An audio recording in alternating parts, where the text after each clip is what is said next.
मुख्यमंत्री जदि महिला मानक सुरक्षा दे पारना इनसीडेंट बढ़ुची ताले से स्टेप डाउन कर दरकार से रिजाइन करदे दरकार कहीं इनसीडेंट गोपालपुर घटिला जोटा सारा देश आज ओडिशा लज्जित होउची गोपालपुर गंजाम जिला लज्जित होउची। मो एरसमा ब्लॉक रो छात्र सभापति विजु जनता दल तरफ तो आज जो कॉलेज सम्मुख में आज स्टूडेंट मान धारणा बसते से संपर्क कहबे कौन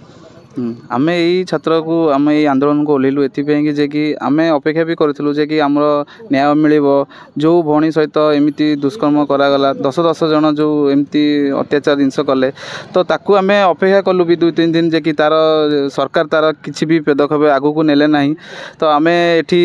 आसिक गोटे आमर गोटे गेट सामना सम्मुख में आम गोटे छोट आंदोलन आम करूँ जदि यार किसी पदक्षेप आगू को किसी भी न हुए ताले आ गोटे आहरी बड़ आकर टोटाल रास्ता रोक ओडिशा बंद डाकरा ये सब जिन कार्यक्रम जिन सरकार 12 घंटा तो दोषी नाई नाई दोषी मान को अरेस्ट करके न्याय जिन मिलनी पुणी देखो ब्रह्मपुर केस गोटे परदिन गोटे आसी आमेरिकार राष्ट्रपति भी कहीदे पटारे जे कि ओडिशा को